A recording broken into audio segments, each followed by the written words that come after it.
Good evening, councillors, members of the public.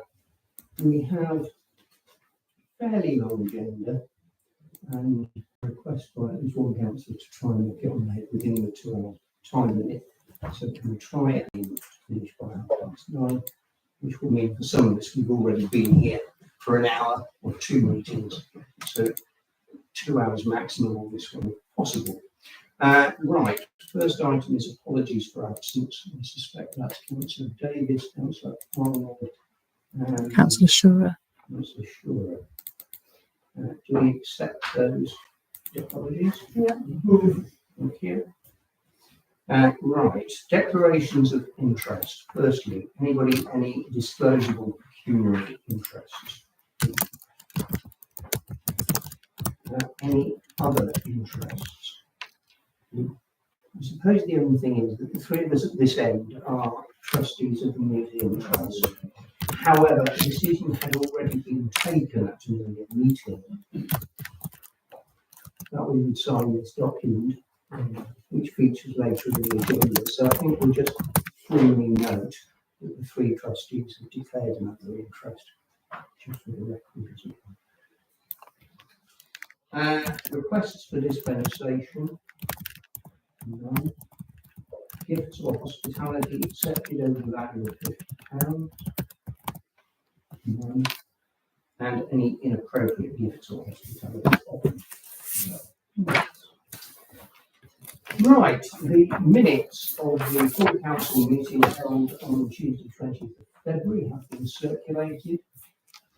Present were myself, Councillor Clark, Councillor Davis, Councillor Wade, Councillor Shura, Councillor Arnold and Councillor Chesser. Anybody happy that these are signed? That proposal? Councillor Wade, Councillor Clark. Just seconds. So, you're at second, Councillor Clark? Oh, good. All those in favour?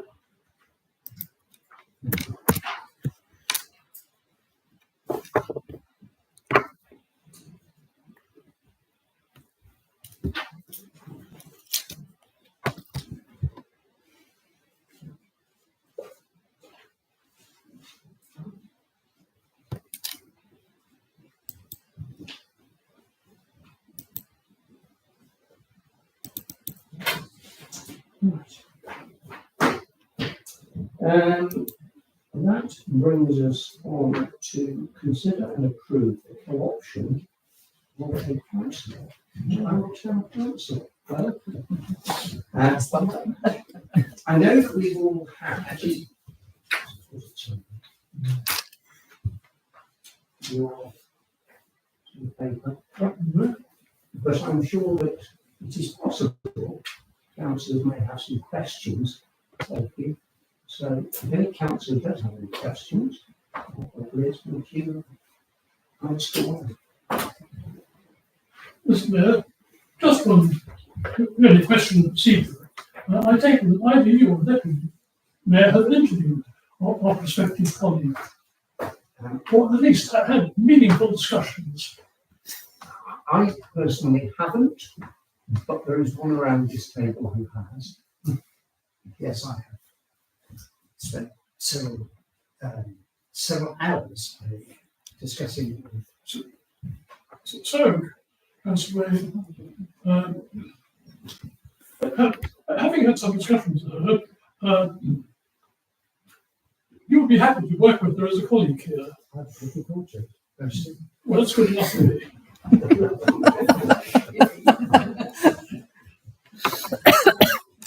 Wonderfully qualified.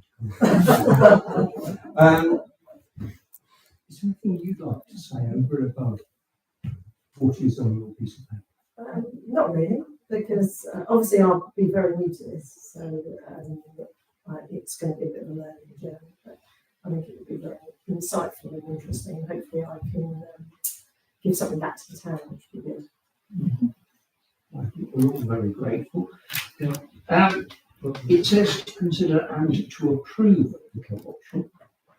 So, Councillor Wade, are you going to propose this? I will propose Liz Hall as a You councillor for Abington Council. With immediate, beat me to it. Councillor Wade is proposed, Councillor Fuller has seconded. All those in favour? Happily, not a full house. Do you want to come and join the Please table? join us at the table. You can't actually vote No. tonight because you have to go through certain formalities. I think there's a form you'll have to sign straight away. Let's sit down and then if you just have to this is the declaration of this. I'll fill it in, so just check.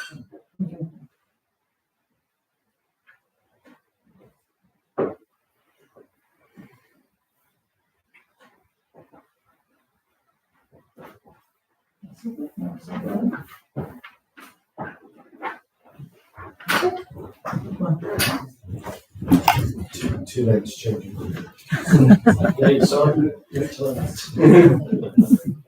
And push anyone.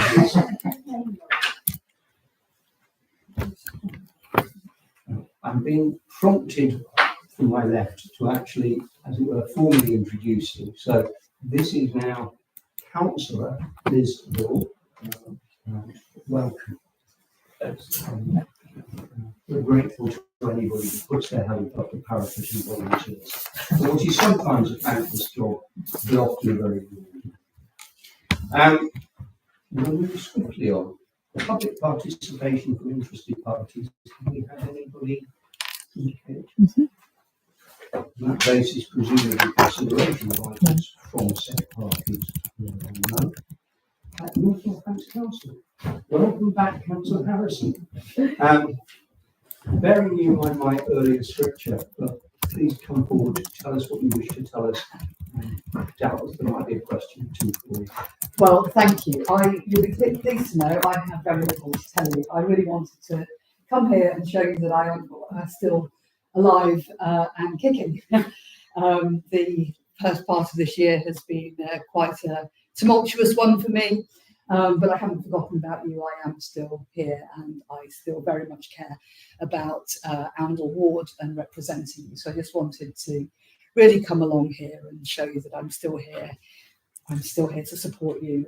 I'm still here to be contacted should you have any issues or concerns that you want to raise that I can help you with from a North Northampton Council perspective.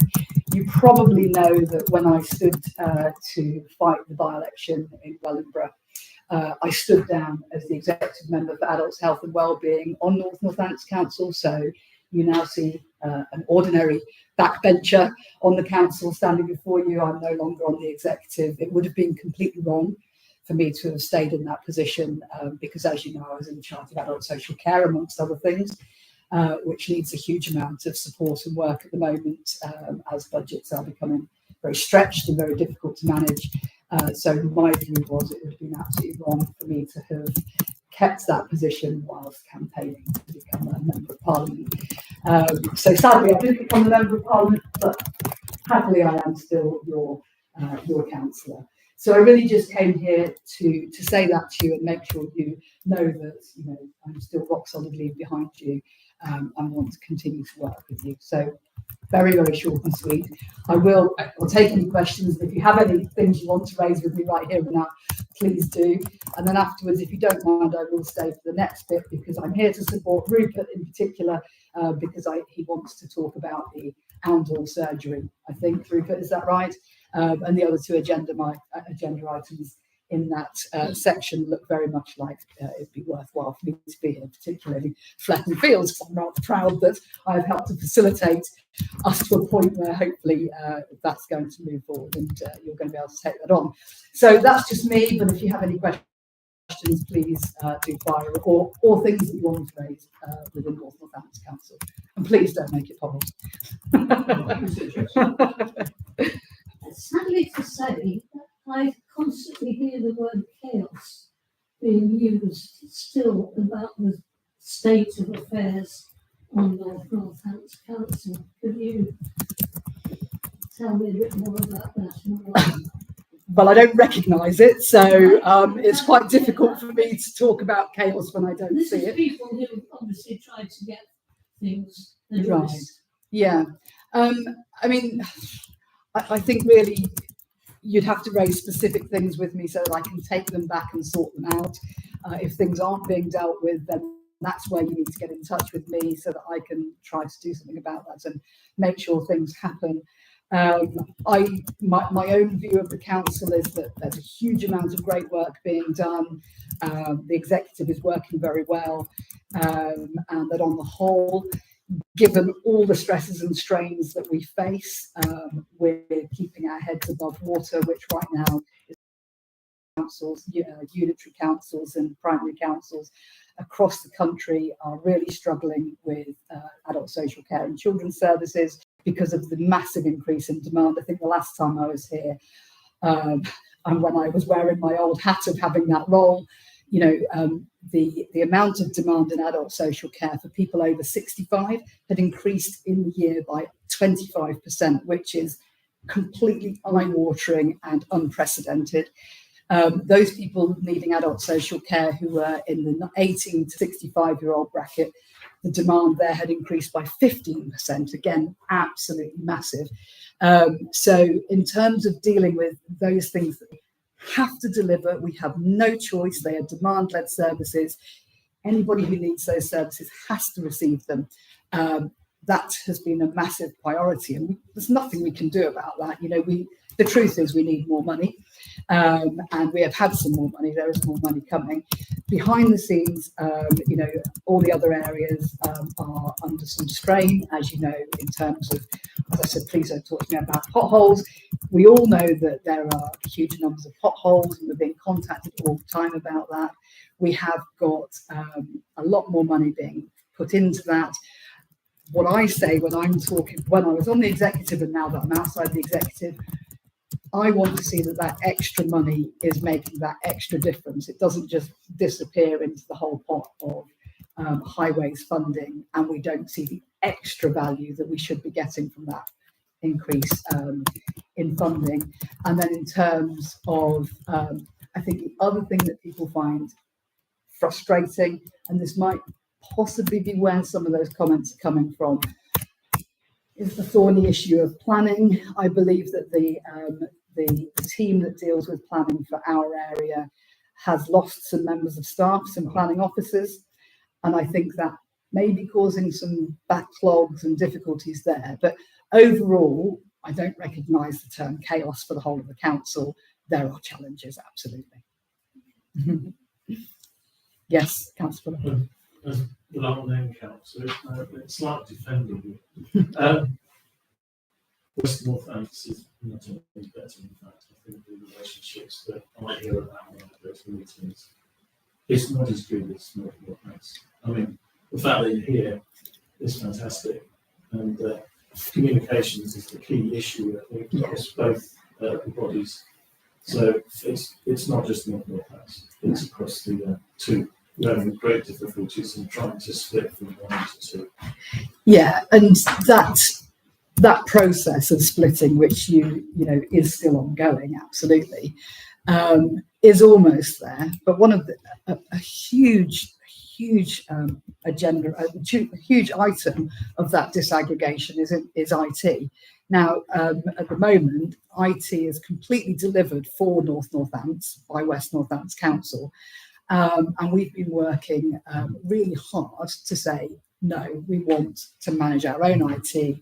If we want to do something better and invest in our IT in a particular way, we actually have to go through West Northants Council, whose priority, I might say, is probably more West Northants Council than North Northants Council. So I think what Councillor Fuller is describing is some of the tail end of that, still pulling apart the old county council functions and getting them completely split. It's almost there. Almost all of the disaggregation has now happened.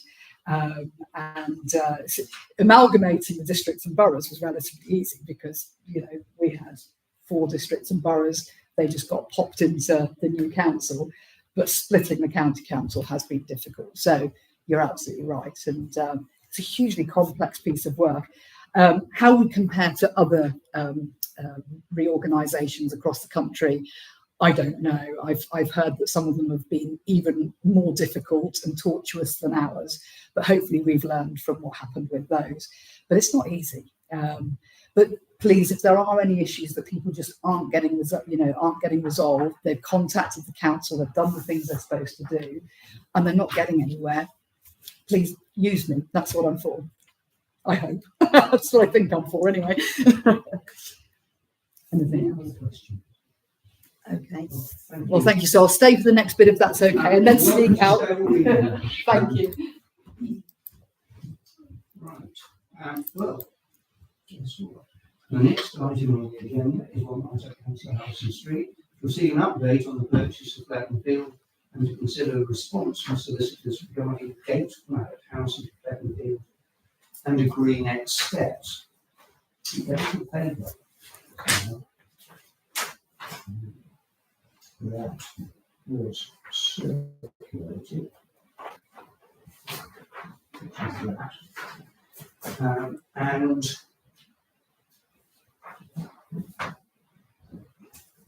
as ever, these things are expensive. You'll see the prices that are being quoted for the conveyancing, which are also noticed the prices being quoted for the proposed licence arrangement with Abbott House.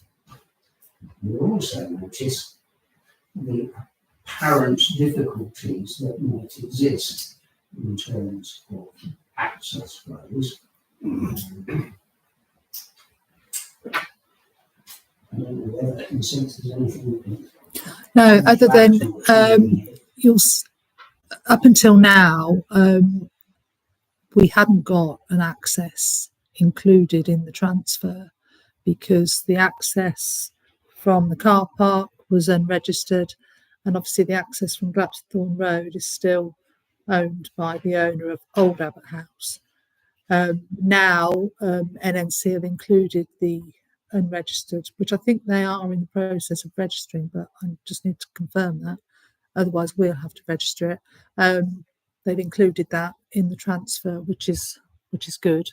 On our, at least we have got one access into the field.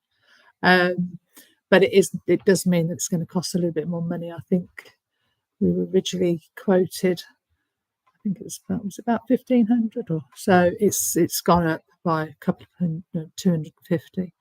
But yeah, obviously, if we want to have a license between ourselves and Abbott House, that's going to cost as well.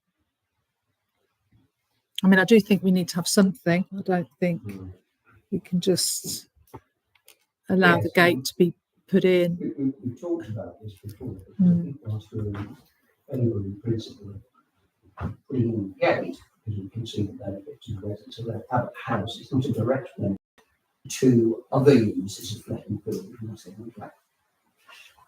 Enter Fletton Abbott House in some way from there. So the taxpayer is footing the bill for a relatively limited community.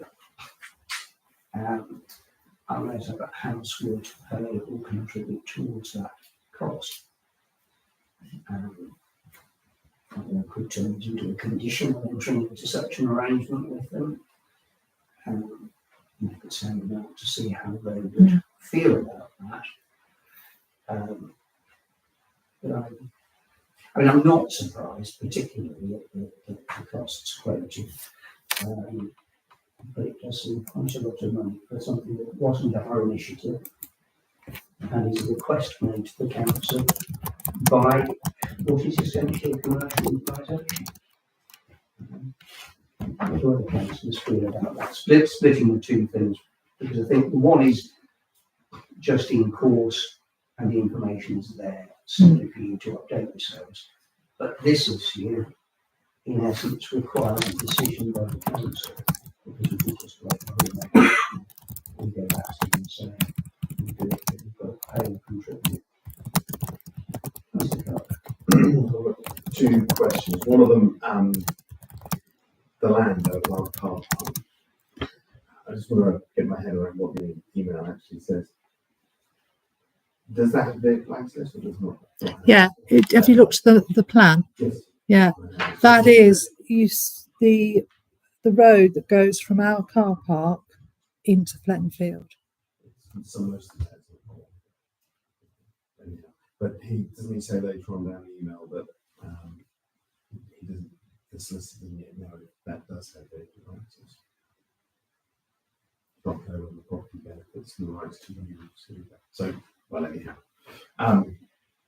Obviously having that is crucial, therefore I think that is crucial. And the other one about the gate from Abbott House, do we know if they want to go? Definitely. Well, it was something that was talked about with the Fletton Field group, wasn't it?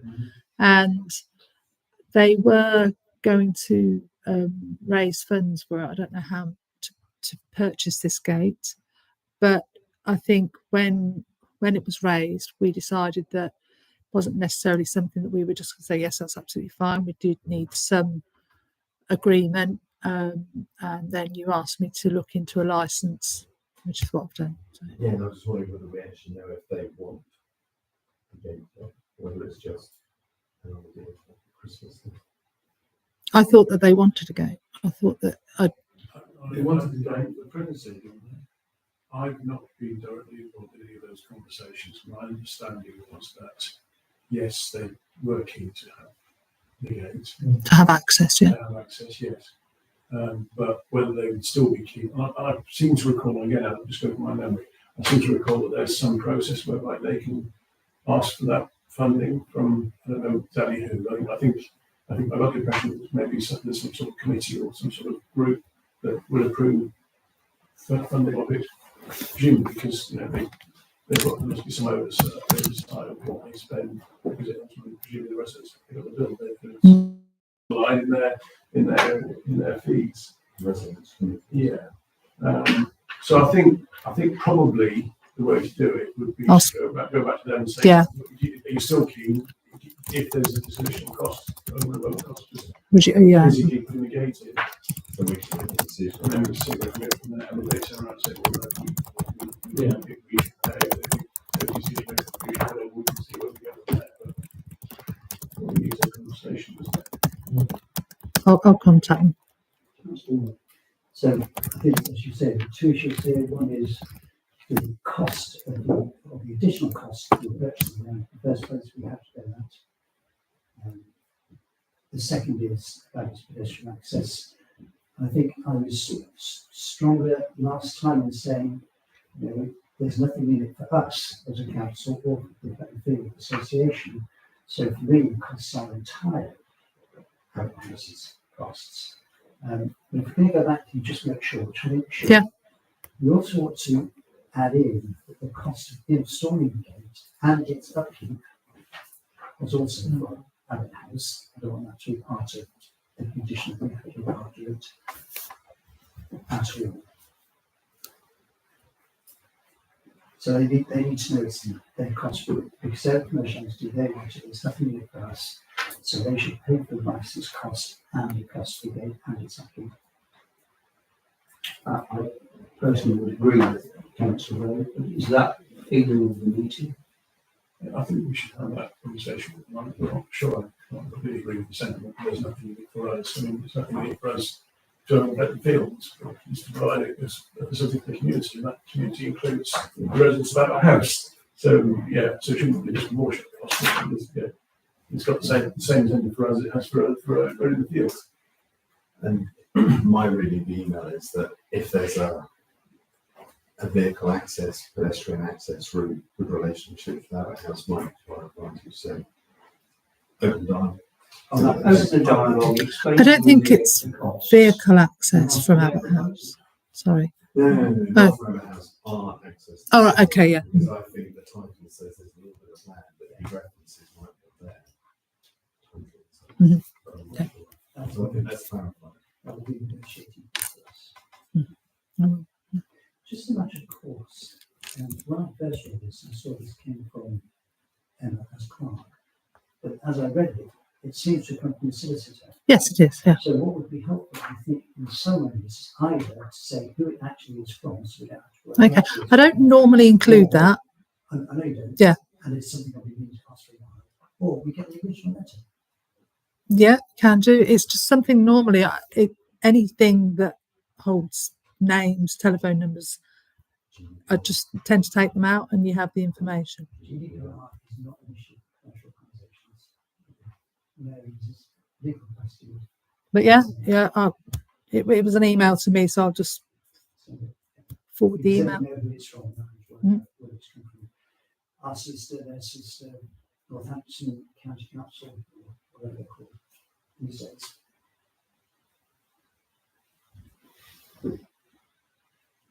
Others in broad agreement with council where you're at? I don't see some writing.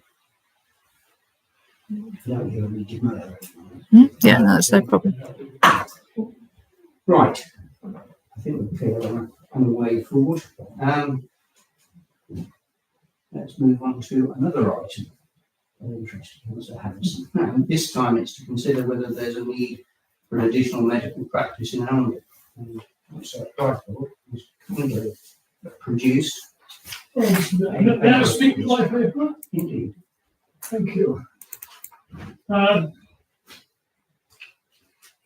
Councillor colleagues have seen my paper circulated with the agenda. In essence, we have a problem and we need to start the opening bowling with a view to probably a longish match to deal with it. The population of Arundel is growing steadily, but the outer limits of the present practice building round the corner are static. The practice have excellently reconfigured the interior of the building to obtain, to use the jargon, the maximum utilization of this space, but plainly that is not going to cope with the total increase as steadily more and more houses are built, as set out in paragraph 3 of my paper. So, we need to negotiate with the NHS Northamptonshire Integrated Care Board, the ICB, who are responsible for overall funding of that NHS throughout both the Northamptonshires. Above them, in the near feudal hierarchy, are of course the Department for Health and Social Care, central government, headed by the Secretary of State. Now,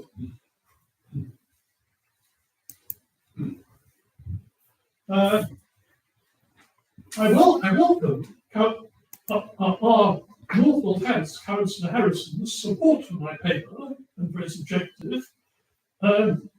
It so happens that the Northamptonshire Council have an officer seat on the Integrated Care Board, but it is the Care Board as a whole, with the Secretary of State sitting above them, who take the biggest decisions on allocation of resources. To my astonished pleasure, almost, when I met Tom Perstart, our member, on the 1st of March, for a catch-up meeting on a number of different topics, he volunteered to contact Yvonne Higgins, the senior-most officer of the Integrated Care Board, to put in a good word for our proposal. So we start with 2 effective allies. It's not going to take overnight, but realistically, Tom is confident that, as in the case of Corby, where he was able to persuade ministers to release funding for the new diagnostic centre, in time, given the usual toing and froing of negotiations, again like a very good cricket match, the necessary funding would be available. And also, in the meantime, the discussions, call them what you will, with the ICB would allow those concerned to identify a proper site with a view to acquiring it. So, Mr. Mayor and colleagues, I ask for authority to begin negotiations with the ICB and to report back regularly to all of us at full council. Thank you. Just in a sense, as a matter of presentation, if we were going to use this further. The table in section 3 could be tweaked, but as you described recent application, rear of Cemetery Lodge, that now has permission. So it's a local plan site like the other two. So arguably you could go local plan site. Mr. Mayor, sorry to interrupt you, but I'm only wearing my right-hand hearing aid this evening for sound reasons. Could I ask you, please, to raise your voice a couple of decibels to lower voice? Okay, I'll raise it as far as I can reasonably do so. You described the rear of Cemetery Lodge 50 dwellings as recent application. Of course, it's an application that has now got planning permission itself. Yeah, it's got It's its also a own local laws. plan site. So arguably, you've got A, B, and C as local plan sites, all of which have got permission. Well, Gilby hasn't yet Herne started. Road 43, that's fallen That back. is. It might rear its head again. That application has been before our planning committee twice. Twice it received a pretty unfavourable response, I have to say. But that one awaits a decision in due course from NNC. That's the McCarthy Stone development, where 42 of the 43 dwellings are aimed at a target demographic of an age more likely, I would think, to be in need of medical services, if I can put it that way, somewhat politely, to those of an older generation. And the other thing is, of course, that this actually mists off the fact that on the St Christopher's Drive site, there is also permission for a 65-bed extra care facility, which perhaps, again, by the nature of its demographic, is going to put additional pressure on medical services. So actually the figure isn't 288, it's actually over 350. And of those 350, particularly if the McCarthy Stone development gets its permission, over 100 of those units are going to be for an elderly demographic in need, I suspect, of relatively regular medical services. So actually it just simply emphasises the point that these issues need addressing. And certainly I know, wearing sort of a planning hat for a minute, it is becoming increasingly obvious to the planning committee that if we get another major development coming forward, it raises huge issues about capacity in this town. That's that. Yeah, obviously, also worth making the point that there's been significant additional growth prior to those developments, which happened since that leave, without any major increase in facilities. Facilities. I mean, I'm going to try and read them off the top of my head, but we all know around the table there's been several big developments over recent years. Yes, I mean, this is only a snapshot of the very recent past, stroke immediate future. And you're quite right. You have a number of large developments and population around has frankly soared in the last couple of decades. That's the word. Well, it's also worth mentioning that the North Northants Plan 2 talks about an additional increase in expected in housing application for the next 6 years. That's a structure plan. Yeah.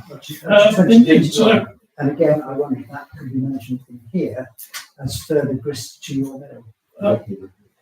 with respect, could that be covered by being covered in the minutes? Yeah. Because I think I know enough about public administration to take matters forward on the essentials.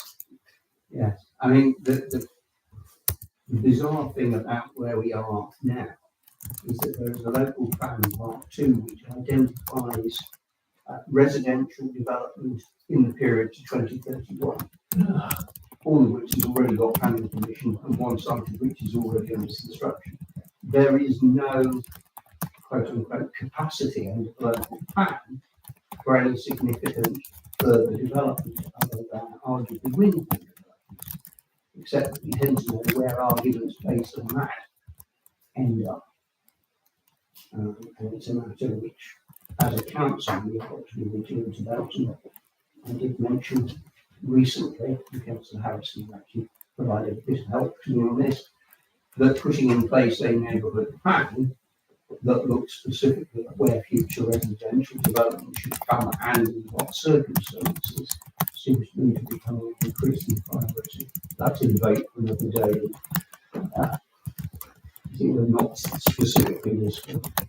But in terms of where we are trying to get to, the paper identifies the issue. The solution is more difficult. Anybody else have anything to add on this? So, Mr. Mayor, do I have the council authority to begin the opening bowling and report back in due course? Everybody happy with that? Yes. Thank you. Considering yourself in this. Don't we got future James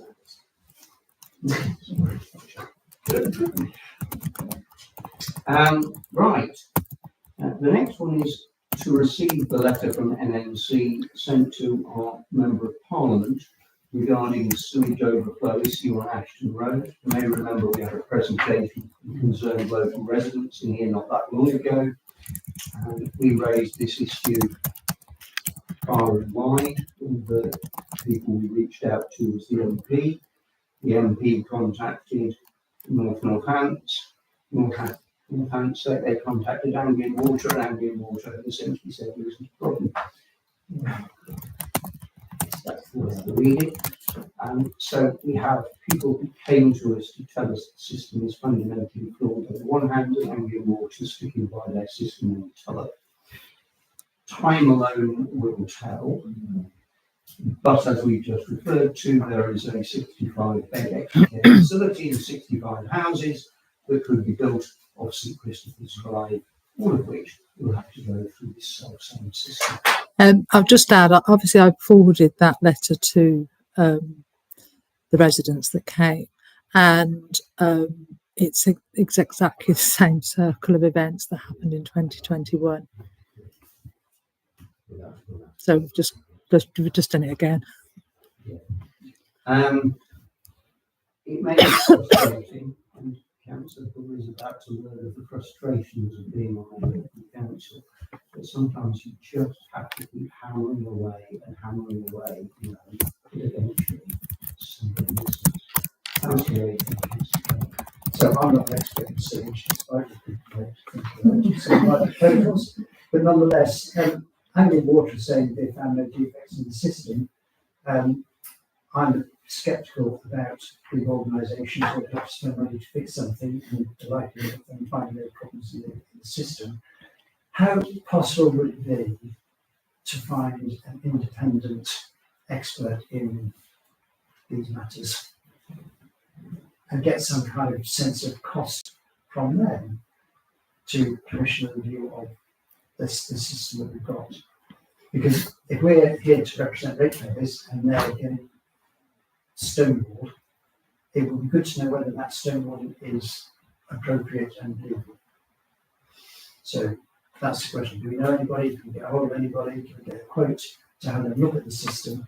Because if we can go back to the residents and say, I'm sorry, there's something else we can do, at least they know that it's obviously never happened. Whereas if, on the other hand, they say, well, actually, there is scope for further pressure on the water, particularly if Purslow is involved and the NNC are involved. well, I suppose there's no harm in making some inquiries about the availability of somebody who could do it and the likely cost. Strikes me, however, that they may very well need the permission of Anglian Water to carry out the kind of inquiries that we want them to do, and that Anglian Water are going to be very keen on allowing somebody to look at their system that they think is perfect. That may Is be another matter, but I don't maybe know. that's a hurdle we'll have to come to. There's no harm in making inquiries. The only thing I was going to do, which supports that to an extent, is that the letter says there are no defects in the system. The presentation, as I recall it, said there was a defect design, rather than a defect in how it works. And maybe that's the point we need to make. There's a design defect, it's the kink and the heel, and all that together is the mistake. And so it may not be one that needs what's banking or support, which is the design implementation. Just on the same point, having spoken quite a lot to Anglia Water for the last few months, one phrase that Anglia Water operatives keep coming up with is the phrase many-headed hydra for when they even talk their own department. So there's a leak on New Road at the moment. The guy is fixing the leak next door to it, and I'm to fix it because it's a different department. So they can go on the Anglia Water website reporting, just like we did on the Anglia Water website, which they find frustrating. So I was also going to ask if we could perhaps go back to George Campbell in his substantive role as Executive Director of Place and Economy and ask if he has a contact number for who Anglia Water, someone that will pick up the phone in the middle of the night when there is sewage overflowing to cleanse and disinfect the area. So I suspect it took us nearly 6 months to get the leak on New Road fixed.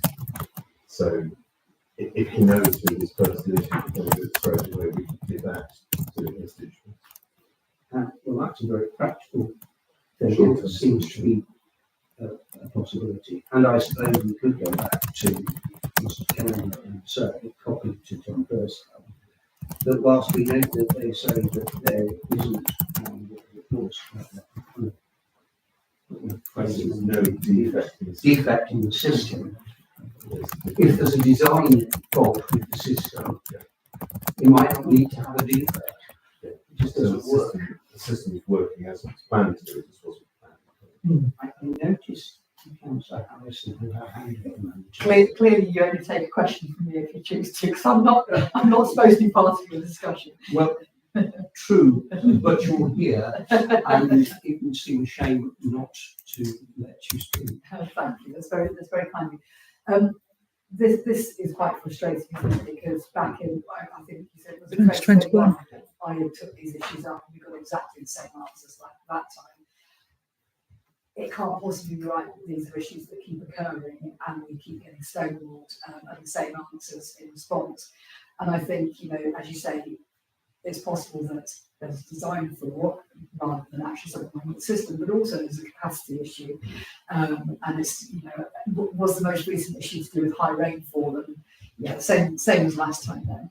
And right now, it's very much a hot potato in the news. Water companies not managing these things properly, things getting into water courses that shouldn't. So I just wonder if it's worth contacting Tom Perth Club again and asking him, because essentially Anglian Water mark their own homework, and with this, your point about having somebody independent and the frustration of just having to accept what they say is really difficult.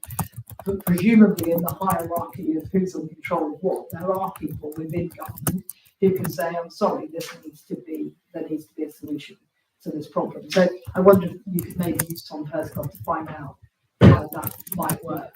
That's my own thoughts, because I know that I banged my head against a brick wall over this last time, and clearly it's the same response again. I don't know whether this is the many-headed hydra or some sort of multi-pronged attack, but I rather favour the idea of a multi-pronged attack. Just one thing. One of the residents that came, he was quite an expert in something, but not this. But didn't he say that it was the people that he worked with that explained to him what the issue was?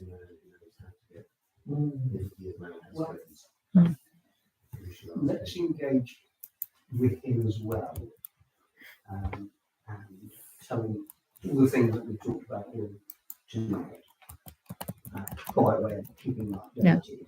But also say, if you have any further suggestions of things you think we could potentially be taking forward, please let us know.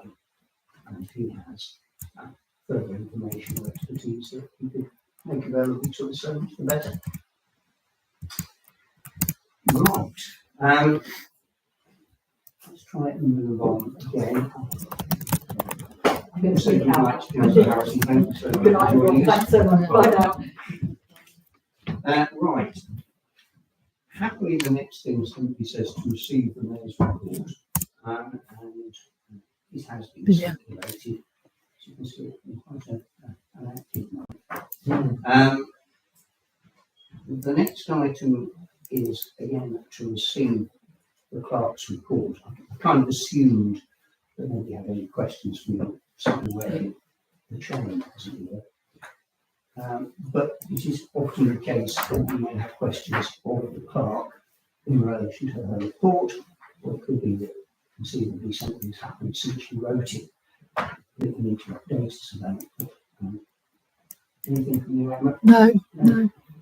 Any questions on what we've seen here? Very unreasonable for Councillor Wade at this point, but Well, yes, and I think a lot of these are quite straightforward. So 2315-105, the letter to the resident about market issues, I knew you drafted it, we drafted it, and it was sent. Did you get any response? No. So I presume that's another completed, you've done your thoughts. Yeah, yeah, but yeah, yeah. Okay, cool. The annual food festival had a meeting at the Yes. council, so Mhm. that can come up as well. 15501, the Wi-Fi thing. I'm going to show my ignorant support and technical here and say I completely misunderstood what the chat was talking about. It's nothing to do with Wi-Fi at all. So I completed that. Shall we complete that? Completed. Nothing's happened. So,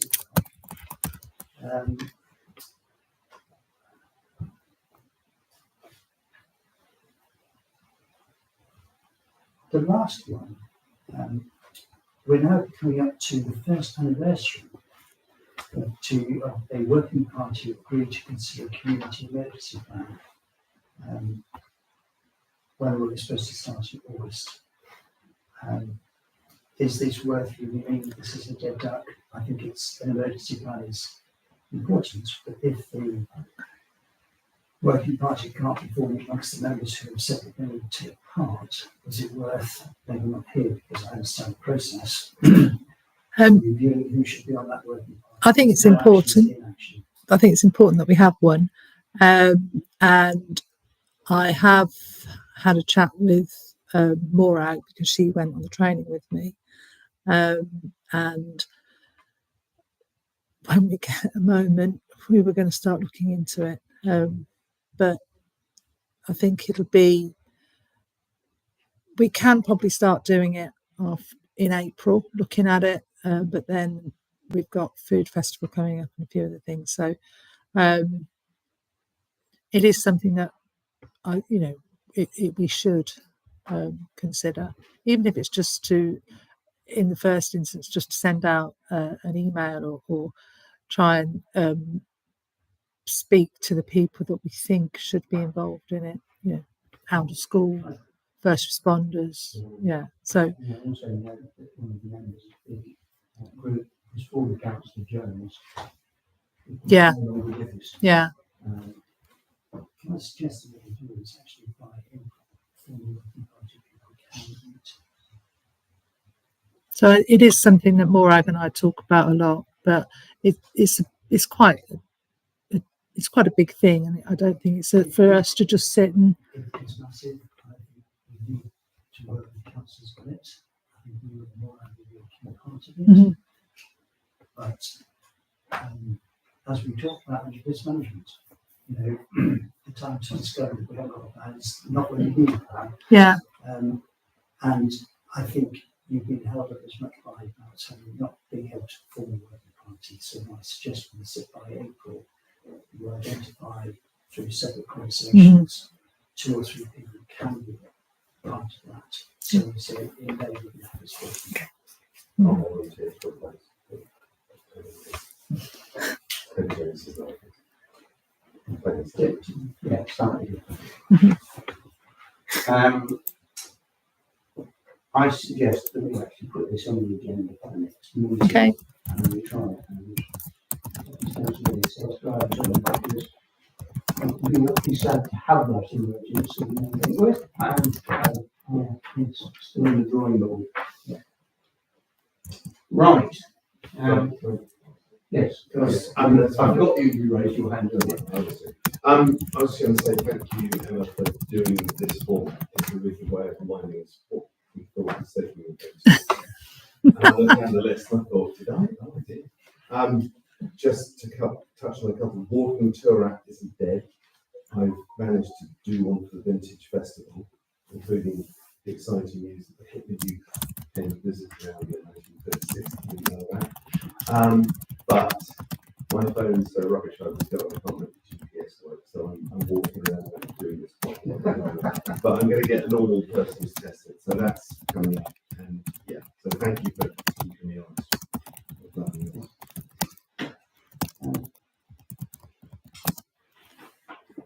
Any other questions for Clark arising out of the report?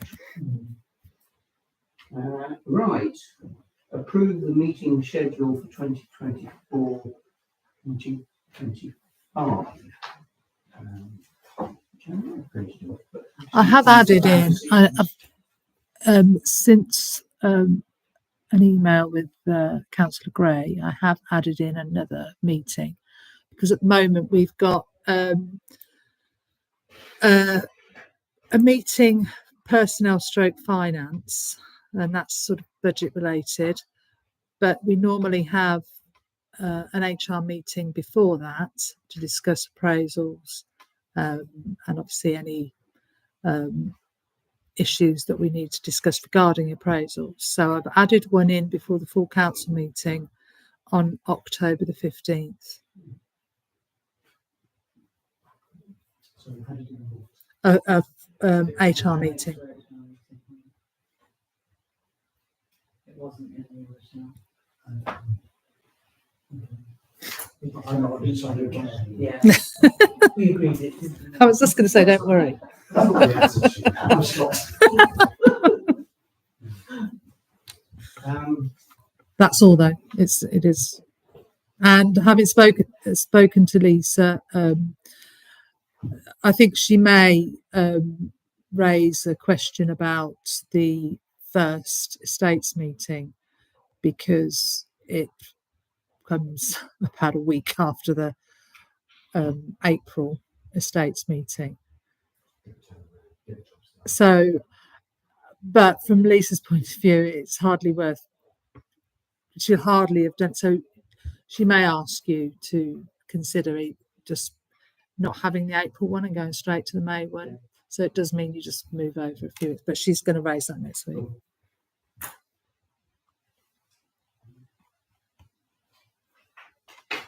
Any other questions on that, or are we actually got to approve this schedule, so we want to approve it. So Fuller, those in favour?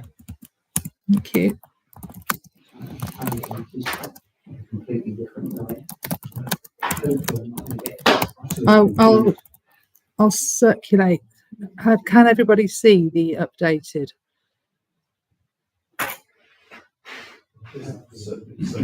I'll circulate it via email. Yeah, it's fine. circulations again. Or if anybody's desperate, we can. Yeah. It'll be on the website. So Yeah, That's Rebecca. also true. Right, moving on. Next item is to consider the costs to hold citizens' advice sessions at Peckham House and Greenet Steps. We have a short paper. Yeah, I think this came out of, did I bring a list of things that were going on in the hub? And I mentioned that citizens' advice weren't able to come anymore because they weren't going to receive any funding. So they're the sort of costs that you're looking at.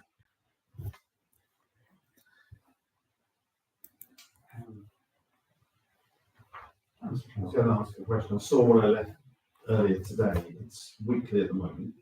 That's finished now. Oh, right, so the date's Yeah. Mm. How many people were turning up? Because they make the point at the bottom here that weekly's better, which makes sense. But Obviously there weren't hundreds, but they were getting 2 or 3 coming on average.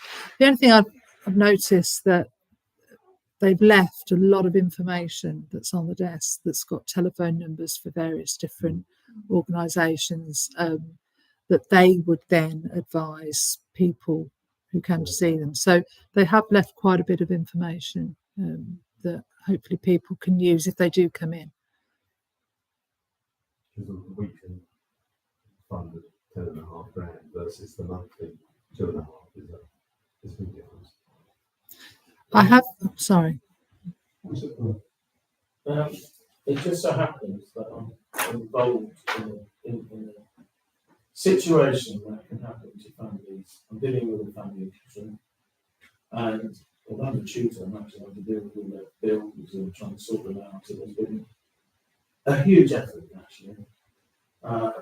Father is sanctioned. I won't tell you the details, but when he's the bill payer. So trying to deal with all the companies, their bills, and they're getting cut off. It's a nightmare. Now, how much is that worth? Okay, to have some help. And there's other issues, like, for example, finding translators, because they're not English. Well, they are English, but the Bangladeshi non doesn't speak good English. Citizen Advice Bureau do provide translators. So we've got to think about this. Even though it's possibly 2 or 3, it could be really important that they get to meet the Citizens Advice Bureau. Because you don't get any help from the council. I mean, they've got Bernardo's, they've got autism charities, they've got a social worker, and it's me, the tutor, that's having to pick up the pieces and try and sort out the bills. But there is some more help coming. It's taken us a month to get there. So, what I'm trying to say is that people do get into real difficulties through no fault of their own. And the Citizen Advice Bureau is one of those places where they can go for help and advice and get it. I am going to strongly suggest that we go for weekly to keep it going, because a month is a long time to wait when you're looking for help. And it's not one of those things you can just pick up the phone. Sometimes you need to speak to somebody. I have spent a month trying to get through on phones. And it's been a very interesting, upsetting and sad thing. And I get very angry on the phone sometimes because you get rebuffed. That's all I'm going to say. The only thing that I've just remembered is because Morag got these figures because it's her contact, but I did say to Morag, I couldn't tell if that was for a whole year or if that was per month, because per visit rather. So if you have them once a month, £777. but I wasn't quite sure. Is that monthly or Yeah. And Morag was going to go back and ask her, and I haven't followed that up. So I think we probably need to firm up. My guess is that cannot be because they're actually looking at cost of over £500,000 a year. And having been involved in the earlier East Northampton COB, it was a number of years ago, there's simply no way the costs have risen that exponentially. I mean, a weekly advice service would be desirable. I have absolutely no doubt about that. And I take the point on the bottom of this that a monthly advice service, it's not only people not turning up at the right time, but they need help and they need help. And suddenly realising you've got another 3 weeks to wait isn't great. Fortnightly would be a sort of halfway house. But we need some clarity, perhaps. Yeah. And clearly it's not factored into our budget. If the maximum cost is going to be around £10,500, I dare say it could be found within our resources, one way or another. The problem with, as it were, deferring the decision for another month is that it's another month it's not operating, and people will get out of the habit again and forget that it was here. That's the way. So I see the need, but I doubt that we're the only council in this situation. So I wonder whether there's a way of identifying a help centre which serves more than one council. We could provide, as a council, a room, which we give to CMB anyway. In that room, we could provide Zoom meetings, which for 40 minutes are free, or we could sign up to Zoom. And if we were one of the number of councils that had 2 or 3 CAB people in a room who would give advice over the screen, direct advice to an individual on a weekly basis, I can't see that it would be this kind of cost. So what I'm wondering is whether there is a solution which says we could support, subject to the clarity that this is not per week. Yeah. Which I've been amazed by. And if it is a week, I'm going to come and see it anyway. Well, that's what we said. We could, if it were allowed and practicable, we could say we will fund a weekly service for 4 weeks or 6 weeks. In the meantime, talk to other councils to see if they have a similar kind of problem and whether working with the CAB hierarchy, we can find a solution that serves more than one council and therefore more than one purpose at a more reasonable cost. I can say Fraxton, Kingscliff, parishes in the rural north could face similar issues, and we could work in conjunction with CAB to come up with a solution for this. But we have to Council Fuller's issue, I think we mentioned it as well. In the meantime, because I doubt these organisations that work quickly and the natural advice problems happen at any time. So I've been prepared to propose 2 months. I was going to say 6 weeks. 2 months. But if we do 2 months, that takes us to the May council meeting. So maybe by the May council meeting, we'll have a proposal So- as to whether it's feasible to work with other councils and CMB to put something into place. I'll second that. I was just going to say, according to budget, we've got money in the pot for the hub promotion. 726 financial year. So it's a hub promotion. So we're saying we're going to fund them for 2 months. Mhm. That would be that's my proposal. And in the meantime, we're very closely find out the councils who've got similar problems. Yeah. And talk to them. In fact, I wouldn't go to talk to the councils first. I'll talk to CAB and say, who else has got this Yeah. problem? Because they will want, I'm sure, funding to carry on. I'm sure they is. So I'm seconding that. I think that's all right. Just on that, the model you're looking at is not at all dissimilar to the old East Northampton CAB, which was based in a main office in Rushton, and had outreaches around the world and Fraxton and various other places. So And often each of those councils was contributing funds. So it's happened before. It may be that it will. We have a proposal. It is seconded. All those in favour of 2 months? Yeah. That's unanimous.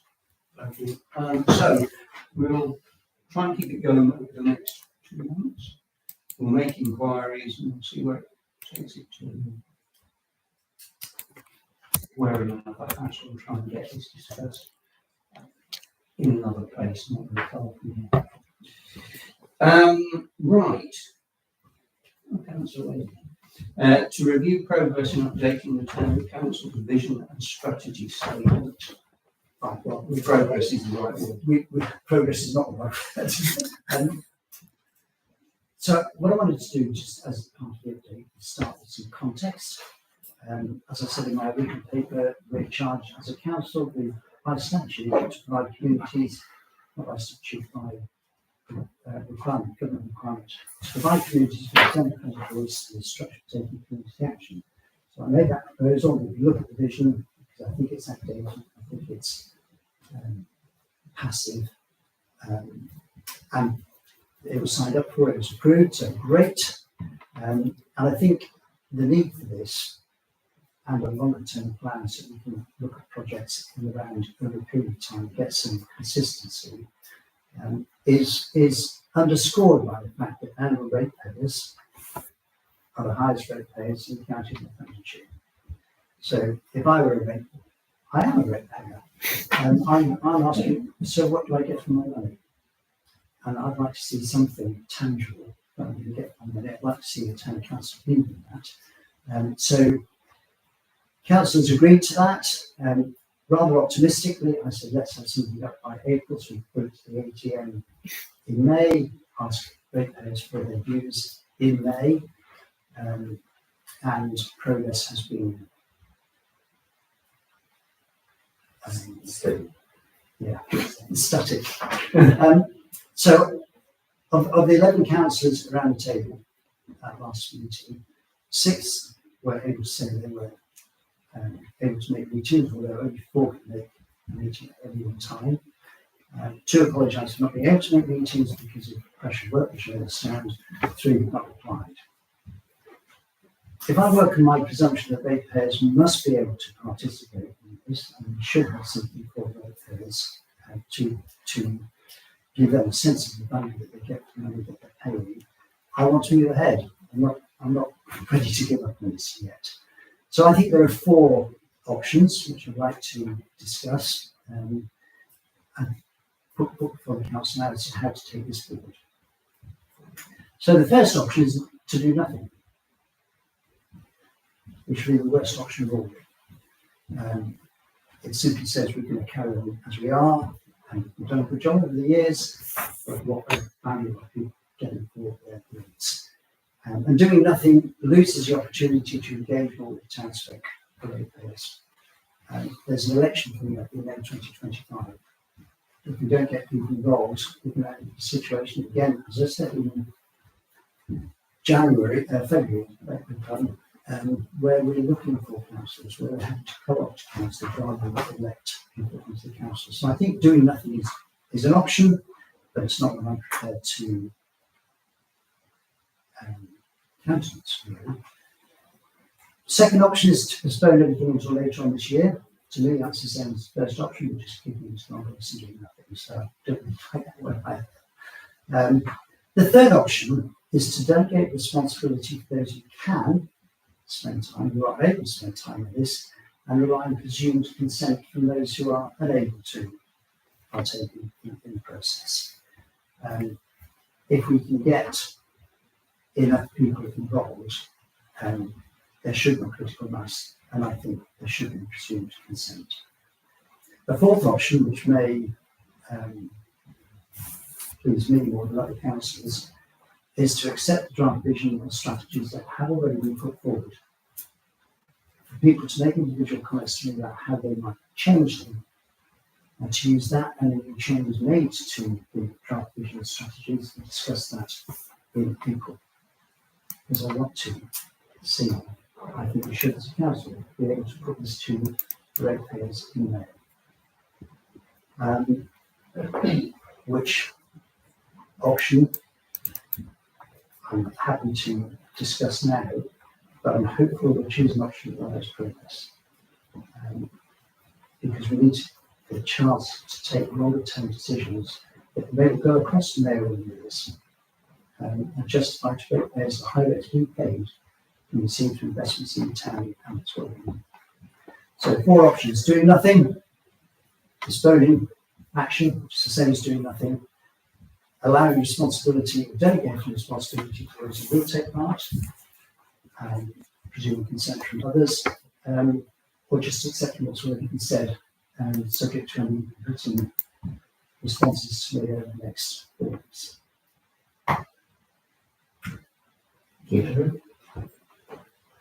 Councillor Fuller. I know what you're trying to do, and I appreciate it. I think it's important. But this is going to shape how we do things in the future. And I know we're trying to do it so that we can tell the town what we're doing. But the issue I have, and it's it's nobody's fault, but it's the way it is. We're trying to be pushing something because we're trying to hit a deadline that's a month away. And I think this is something that's really important for the council. And some people can't make the meetings, and the only time they can discuss it is in these council chambers. So I'm sorry, but I believe in what you're doing. We're trying to rush it for the first of the town meetings. I find it going to be hard because I think we need to make sure that it's discussed in the time that we have within the council chambers. So if I'm a ratepayer, I think what we could say, if I may, is we can discuss that we are looking at a vision. we're not going to rush it because it's a vision for the future. It's therefore very important that we get the voices of the councils, but more importantly, the voices of the town. So we can use the annual town meeting as a chance to give an idea of the sort of direction we're looking at, what we're saying, get some feedback, shape that into the vision where you know you've got some backing from the town, and then spend, not the year, but meetings of the year to finesse it, get it right, get it shaped right. And that gives us the time that we need in order to make sure that when we go to the next town meeting, the vision's done.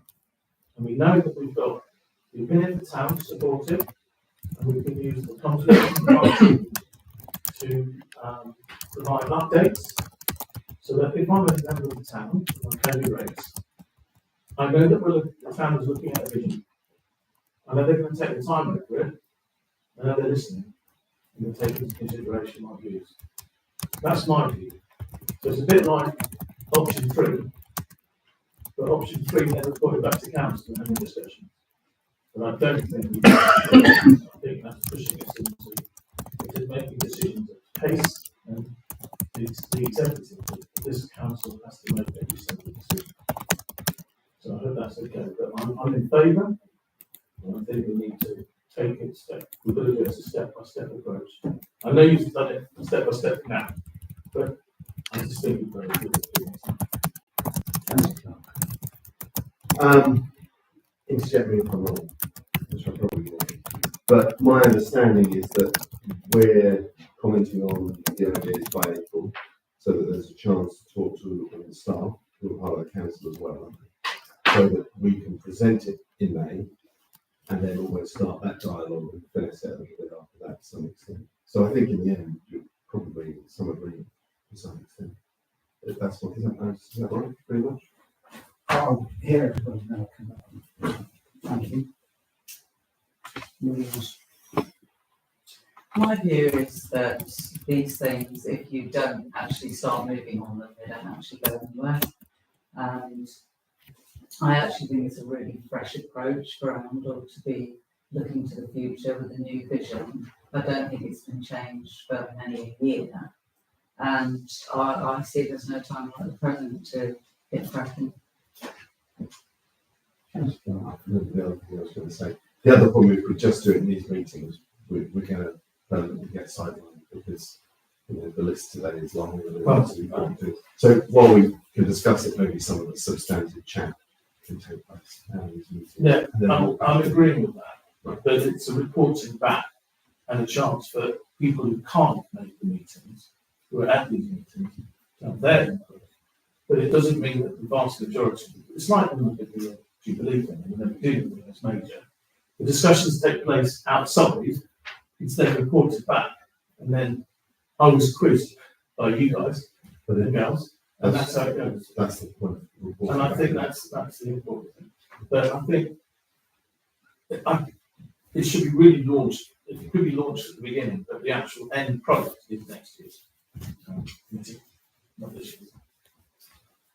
I think There is a halfway house, of course, which is that you do, as it were, question about launch it, seeking feedback, but that doesn't really say you then take in the feedback and then don't actually start adopting it until the following year. Once you've got the feedback, you discuss the feedback and get on with it. And I doubt that anybody around the table actually disagrees with the general approach. It's simply a question of how you get there. My instinct would be to say it's a little bit more like 3 than 4, but we've got a start point because we've been given one by Council Ray. If we engage with that, I or any other councillor could have my input into it. I don't have my input into it. I don't have my input into it. I can't really complain about it. So my suggestion would be, yeah, by all means try it as a set up another meeting. Those who can't attend the meeting for whatever reason aren't, as it were, immediately disenfranchised, where Council Ray is. They can feed back information to them if they wish. but that Councillor Wade comes back to this council in April with at least a worked up proposal that we can float at the town meeting. Because Councillor Gray is right, the risk is inertia will set in, and before we know it, we're halfway through the next council year, and then somebody will say, we're going to have an election in 6 months. Is it right that this council starts setting the vision? And then we'll be saying, let's leave it to the next council. I rather suspect that we want to be rather more proactive from that. So that would be my suggestion, which is a kind of amalgamation to some extent of everything that's been said. So I think Councillor Gray, Yeah, sorry, John, I'm building on what you just said there, Councillor Chapel. I think it would be probably better to set up maybe a working party that brainstorms and just then does a report and then passes it on to all the other councillors for their view and input to be taken into consideration to amend the strategy as we all see fit, and everybody's had a chance to look at everything. and the only disadvantage that I see of that is that the working party consists of 3 people, 4 people, whatever it is. The majority of councillors will get the report prior to an April meeting. And we know what it's like. You get to a meeting like this, and there's 101 other things that we've got to deal with. And the amount of time available to look at this specific thing will be limited. And that's part of the problem. And I think, I'll see what Councillor Fuller's saying. Rather than having a working party, although it may well be akin to the same thing, I mean, in essence, I think all that we're saying is that everybody who is interested enough to want to participate, and it's not compulsory, and you may not have a strong view about it, and you may not be happy with the vision we've got. But if all those who want to have a say are able to have a say, Councillor Wade is going to be more than adept enough at pulling together all of those strands, even if he produces something for us that says 3 people were in favour of this, 2 people were in favour of that, 6 people were in favour of the other, or whatever it ends up as. At least we're likely to get to a meeting where instead of then having or wanting to have 3/4 of an hour of discussion on this one subject, with a bit of luck, because everybody's had a chance to have their say before we get there, we might hold it, we might get on the head in 15 minutes rather than 50. Yeah. So two or three things. One, thank you for your input or input, and all perfectly reasonable. I still believe that this is something we should be acting on rather than postponing. And letting every second postpone it, every second act on it, with different timescales. Just to be clear though, thank you, Councillor Clark, for reminding me. A, we need to get the council staff involved as well. B, we're not looking to set this in stone yet, because we need ratepayers' input. And so the original proposal was we have something drafted for approval in April. That's approval to go forward to the ATM in May, and there are still chances to adapt it for the May. 10 council meetings before we go to the ATM at the end of the May. So I'm just really, unless anybody strongly objects, I'm going to continue on the same process I've got now. I'm trying to find time to get 6 people together between now and then. Because I think it's enough. And then I think critical mass, if I get 6 people together as we council of 12, that to me is critical mass. Bring it back to the council and say, what do you think? I really don't want to bring it to the council for anything other than a review of what's there. I don't want the council meeting to be overtaken by discussion of additional strategies. It should be something that's brought to the council for the council saying that we would tune that, we might change 1 or 2 words, but that's the direction we should be heading in. Take that to the townspeople in May, we're talking about the ATM in a moment or two. This is roughly what we're thinking. What do you think? because they may come up with something that we haven't thought of. We may have other ideas about what should be focused on, because it's them as well as ours. I'm conscious of no Japanese problem, which says that none of us know as much as all of us. So May ATM is simply to say, this has gone out to you. It may be due in July before we get enough back from the town to say, this is what we think. And if in September or October, we'll come up with something that is set words we can take forward. Give them a second. What I am conscious of is that our elections in May 2025, we will be looking at April 2025 to maybe the people around here will stand, maybe not everybody will stand, I don't know. But if there's a set of visions and a set of strategies that people will look to, and a set of people in the town who know or aiming for, hopefully that will give us a better sense of getting enough of people standing to have an elected council. First time I don't know how many years. So the sum of all that is I'm going to carry on this Jones issue and hope to come up with something with enough input from everybody to bring a draft back in April and improve it in May and take it to the townsfolk at the ATM. I agree with everything you say, apart from that bit. And it's like an emergency measure. So everything's fine. I just don't like it when you say you report it to council and we don't have a chance to say anything. Not saying that. I'm saying a big discussion. I don't want a 20-minute, No. 25-minute, 50-minute discussion. As long as there's an opportunity, because you see, it's the same thing as with the public. It might be that somebody here who's not been in the meetings comes up with an idea that we haven't thought about. So I want that to be open. Of course, that's open. Fine, I'm happy. It has to be because people will think.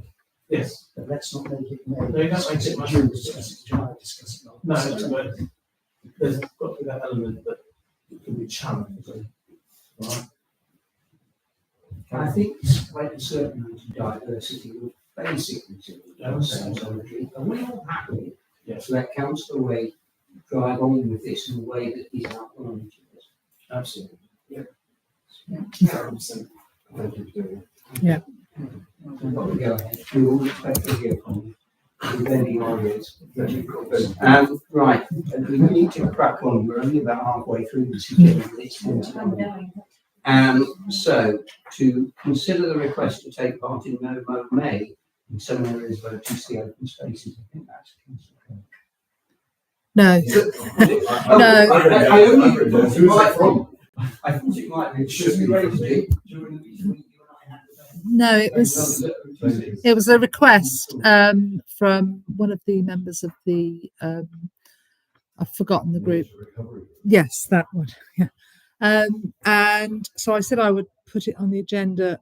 I did say that I thought we did agree that maybe this was a little bit late to consider it, potentially, as there could have been some mowing already happened. And I know some of our areas were mowed last week. It was only a small area because it was still too wet. But it's whether we consider it for future, for next year, and we highlight certain areas where we think it would be suitable. And I think to start with, we should probably pick smaller areas that are not on highways, cemetery, and certain areas where we know people won't be particularly happy, but it's worth considering. We've sort of tried wildflower areas the last couple of years, and some have gone down well, some have gone down less well. I was accused by someone of trying to recreate Serengeti, which was quite bold, given the area of land we were covering, but building these running through it. We've worked quite hard the last 2 years, and we've now got some big yellow bee buffet signs. We've got 10 of those, I think. So if we find maybe estates next week and start looking at it, 10 nice public locations that tie in with what the nature recovery group's doing, what the school's doing around the place, etc., and just keep feeding that in. That would be great, and we can see how that goes this summer, adopting more next year, etc., etc. So I think it would be great if we as a group say we love the idea, we'll start feeding into our states profile. I was going to say, I think, let's put it to the state. I suspect the clerk's right, we probably missed the vote this year. But it sounds like something we're very on to what we're doing. But let's work it up properly. And make sure when we do it, we do it right. Because it is actually quite sensitive, as the clerk has kind of intimated, and the Serengeti speech proves, you can't upset people by what we do with our open spaces, because there'll be some who want us to leave them, and there'll be others who'll be infuriated because we Yeah. Well, I think the churchyard divides opinions from people. Some people love it. Some people think it's a mess. So communication. You also have a town meeting coming up, and maybe 5 minutes talking about this. Yeah. And saying, we talked about it, and is that something that you would want us to think about as a council for implementing? I'm going to move us on to consider joining the National Association of British Market Authorities. Okay, cost of £384 a year. I'm going to look to the clerk. Do you recommend that we do, or do we don't? Well, I think a long time ago you were members, and they've got a big promotion coming up soon, and there's a lot of information, and it just seems, and there's also training that Morag's keen to go on. So I just thought it would be quite useful for us to be a member. I've just written down in big capital letters, yes. Yeah. But we must use the one-to-one sessions that they offer. Yeah. And, Love Your Market campaign in May. Yeah. Is an ideal thing for us to flag and keep using. So provided we If use it. that's a proposal, I'll second it. Yeah. Everybody in favour? I think we'll. Thank Yeah.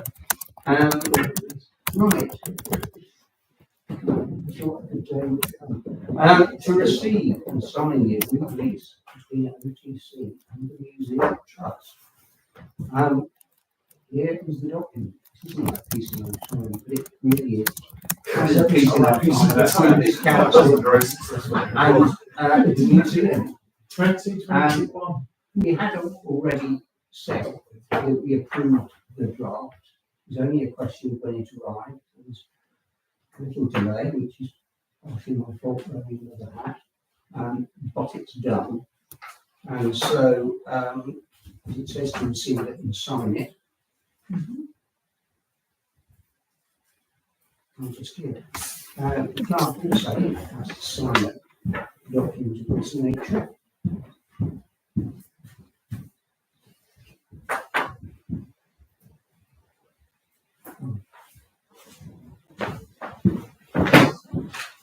If we indulge me for just a second, Yeah. but wearing another hat, I asked the chairman of the Museum Trust Yes, of course. to sign the counterpart list from this overview. Does he need a witness? He does. Val gonna do it. Who is also. Can she witness it as being? Well, she can, can't she? Yeah, it's for the others. She's a Museum trustee. Yeah. I would have thought, provided you willing to sign it. Here we go.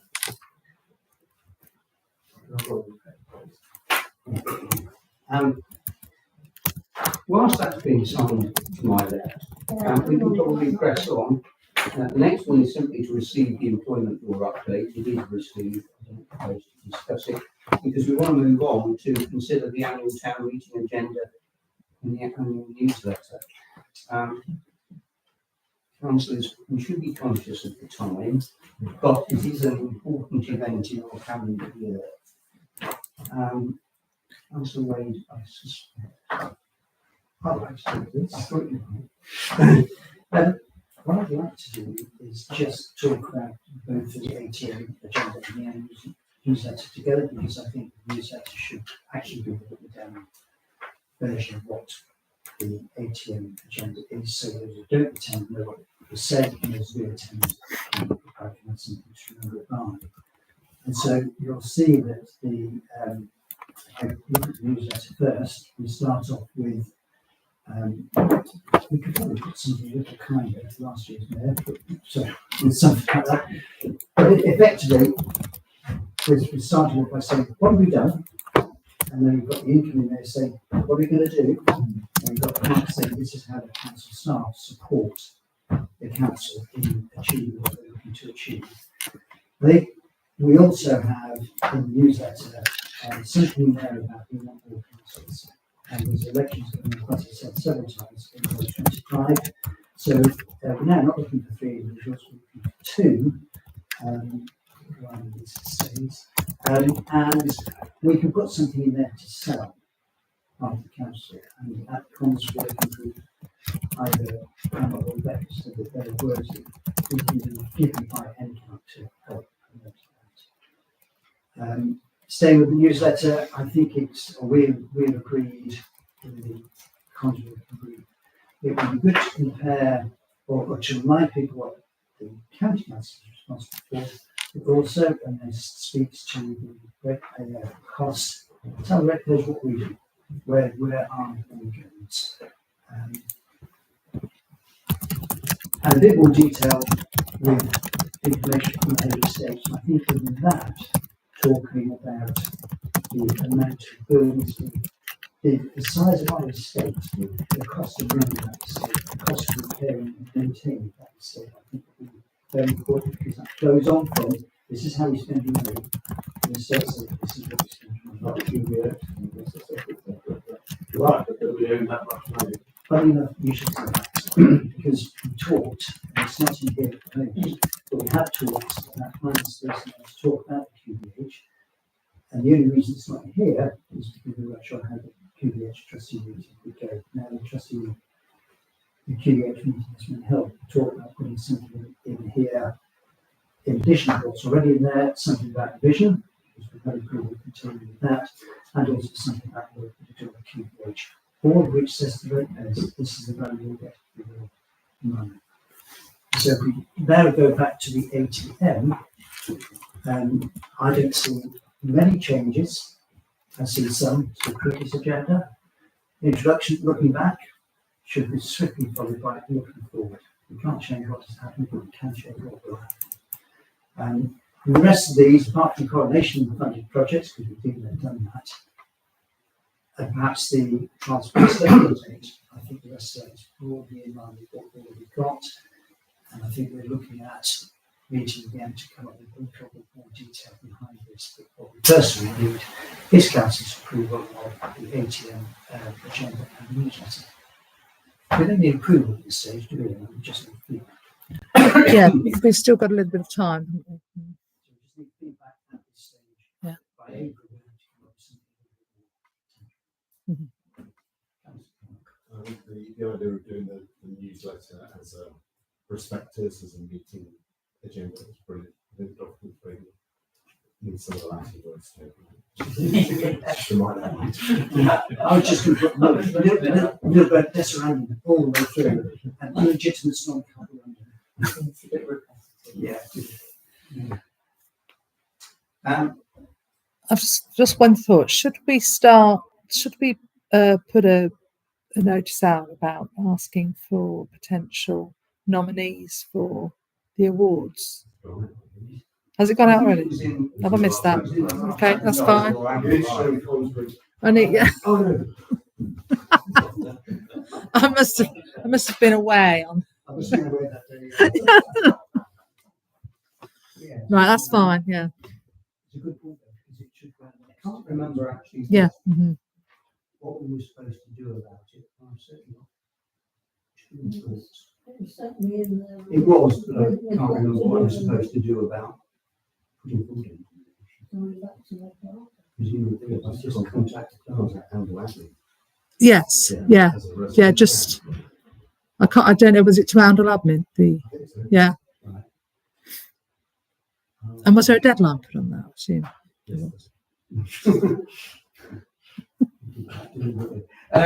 Yeah. I thought my head with it. If there isn't a shot, Yeah. I'm sure there must be one. Right. Any more on the town meeting? In which case, thank you again for that. and this idea of the newsletter, which I echo what Councillor Clark says, I think it's a really good idea. It's something tangible. 31st of March.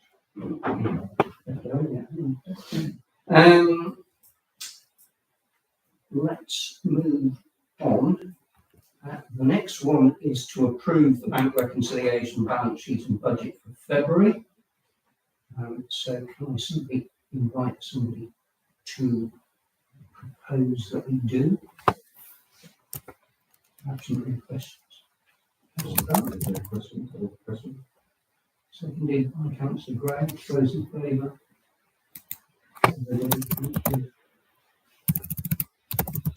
The next one is the payments for February 2024.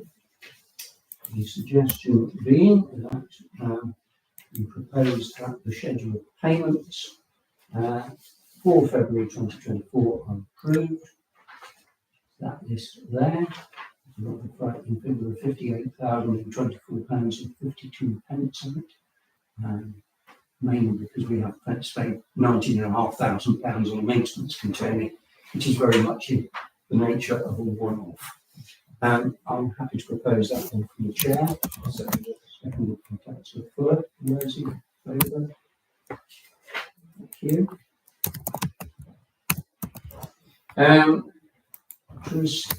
To receive the report on the electricity invoices for the courthouse, there was a paper that went out. Yeah. Do you want to add anything to what's in there? I've spoken to, on Friday, I spoke to BCR and our account manager is speaking to somebody at EDF. They have said that we should have something by the end of this week, hopefully.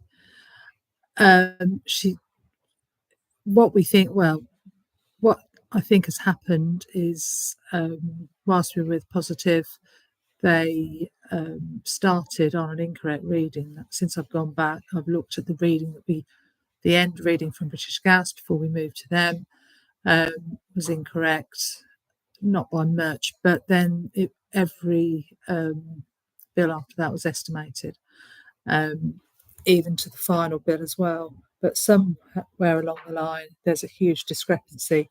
Now, what Jade has said is technically we were in a 2-year contract with them. That contract's ended now. So it's a conversation that's got to be had between EDF and Positive as to what they agree to, because we don't owe all of that money to EDF, but also Positive don't know, how much is owed to them. Yeah. I mean, she hasn't said that they'll most probably write it off, but that was one thing that she did say Positive may do. And then I'm not quite sure what EDF will do. They should go by the reading that we gave them on the 23rd of June, 2023, which we've got photographic evidence of. Yeah, and take that as their start point. But they've just got to agree to it.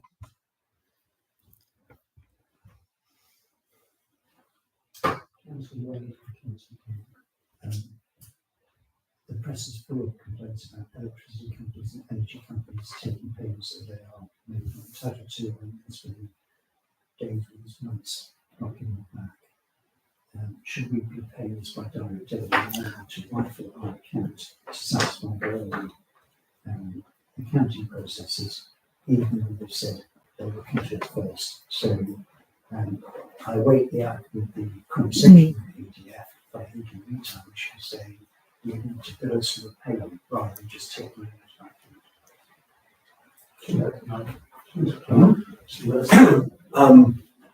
I tried to print this out, but my printing failed today.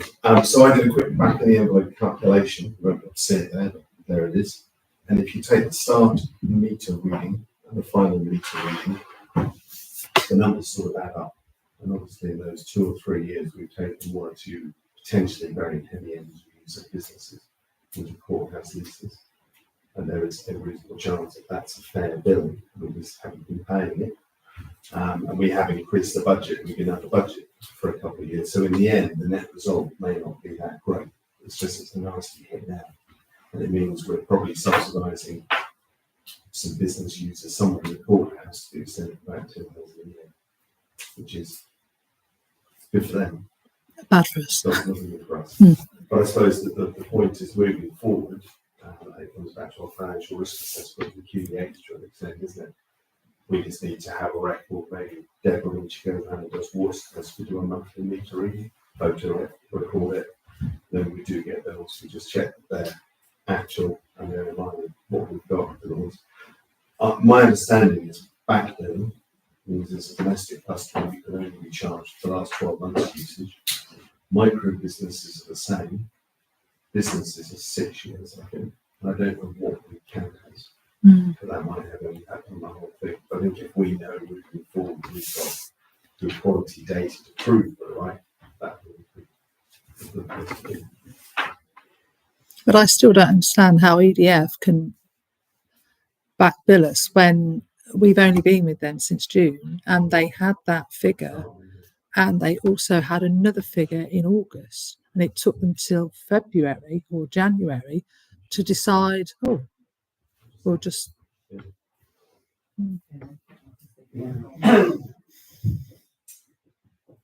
But yeah, so hopefully I'll know something more at the end of this week, and I'll keep you updated. What's the SARS dispute? Sorry? What's the dispute that's holding up? It's called a SARS, and it's the dispute because we are out of contract with Positive. The readings were well, the reading that they put on their final bill is incorrect to. So what does that say our sample? It's a system and request something, something like. Just one question, sorry. One question came to mind. Did we ever get a request from Positive? No. And apparently, according to BCR, they're not very good on requesting So they never readings. asked for a clear record of anything? No. Thank you. It's not sadly sorry saga. Hopefully we'll learn a few lessons. Right, let's move on. To approve the quote to repair the half pipe in the skateboard park. You want to be quite expensive. It comes to just over 2,000, no, about 2,650 plus that. if we repair it, you know, if we don't repair it, we have to take it out of commission. If possible, put some screws. Concrete will be very expensive. 250,000. Right, well, I think that's off the table. Did we get more than one quote? This was a guy that built it, Mm. and getting him to build it was quite a lot. So Yeah. he's an experienced skateboard design maker person. So The costs go with it. well, I think He's fairly reasonable, Yeah, actually. he's actually a lot cheaper than some of the quotes. But Yeah. I think we've probably not done a couple of things we could have done over the last couple of years. I'm not sure that I've never been told that we No, should I have been think doing that's where- things. I think he mentioned something, I'm not quite sure he told us exactly what, so I Mm. suppose this time we just need to make sure what we need to do. Yeah. So once it's been refurbished, we can try and keep it in the best state to repair it. That's all right. Question. Has this been through estates? Or will it go through estates in the new versions? It would do, but it's next week, so Yeah, it's so a prime example. so that's kind of question. It's a But prime leads to a second question, which is last year we talked about raising the limits, which would be £2,000 for any number of years. Have you taken that proposal forward? Is that? No, because I Have you think got that on your list of things to do? Well, I think it's not. yeah, we have. Have we looked at our financial regulations? I'm sorry, I'm just having a- it's got to come from when you review the financial regulations, and we haven't reviewed that yet because that is coming up in May. So we'll first be looked at in finance in April. Because it's crazy to spend this time talking about. Yeah. Oh, I agree. And Yes, I mean, I can't remember how many years the figure has been at 2,000. A long I think time. It was at 1,000 prior to that. But it's fine, it's only managed these last 2 years. Yeah. Just looking at the budget, there's a youth activities recreation around budget of £5,000, which hasn't been touched this year. So, Was that a proposal? so that's Formally, yes, proposal and second. Yeah. All those in favour? item 5131. budget. And now to replace the hand wash dryer. And if you thought that the skating park was expensive, look at this. This has been to the States, hasn't it? There's no difference. Yeah, it was I will free to fix the existing one was going to be about 2,500. To rip it out of scales again was going to be even more. So we decided just to take by the bullet because it's due to corrosion on the Yeah. inside. This one hasn't been fixed for a long time. We could fix a bit, the next bit would corrode. We said let's start again, and in the meantime come up with a proposal just to fit a simple basin. It doesn't need 2,000, but that's the idea is we start again. That's just got a safety recommendation. Yes. Okay. Somebody want to propose? Yeah. Good, great. I don't know I'm who's- not sure. I think possibly. Let's have a change. Councillor Chester, I think your hand went up. as well. Right. So we'll take you as the second, just so it's a different name. All those in favour?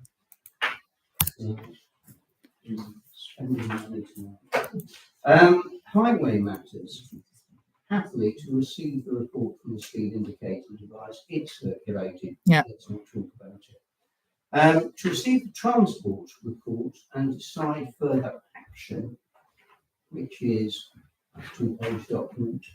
Look to my right, Councillor Clark. Yeah, this was meant to go on last time, but we got bumped. It's going to get bumped again. But I'll get told off by this list if I don't talk about it now because it says I have to do it on there. So we just put at the top there 6 things that the things we thought we could try and make the quickest progress in. The 20-mile-an-hour zone, we finally got the signs for that, and there's a little bit more on that below there. The second speed sign, what we do with that might be simplified by the slightly contradictory advice from North Wales Police. We're working with positive cycle and pedestrian behaviour. We've got a bright race scheme, etc. The Beneffield Road car park trial, underway or not, and then the minibus scheme we've got running on. So the 2 things I said in January I was going to come back with prices for the 20-mile-an-hour signs. It proved a lot harder than I imagined, particularly because getting a quote from the people that actually make the present ones is really hard. They're a brilliant social enterprise in Northampton, the Kia Run, Kia Nord as they're called, but it's taken to last week to get an actual number to them. The limiting factor is that we need to move the present signs ideally in April to another location in town, which effectively we can shift them around, but it might also move the voluntary 20-mile-an-hour off people's radar. So one suggestion was to get some more signs. Highways have put a limit saying that A2, which is the size they are, which is quite small, it's the most they really want, but because they've got logos and writing over the actual 20 is quite small. So I'm not suggesting we make a decision tonight, but have a look at them in town. The ones that we have, I think, are quite small. We could get bigger ones that are reflective. There's a cost profile there between £28 and £58 each, depending where you get them from, how shiny they are. The present ones on Flexi, whatever the plastic's called, 14. Yeah. It might be a good thing for us to look in April to move them elsewhere, North Street, maybe Blackpot Lane, New Road, even if it reopens, just for fun. Highways are happy if we move them around some residential areas, and maybe in April. Again, over the next few weeks, have a think, what do you want? Shiny, no logo, big logo, whatever. The other thing is the speed device. There was talk about going with the NPR.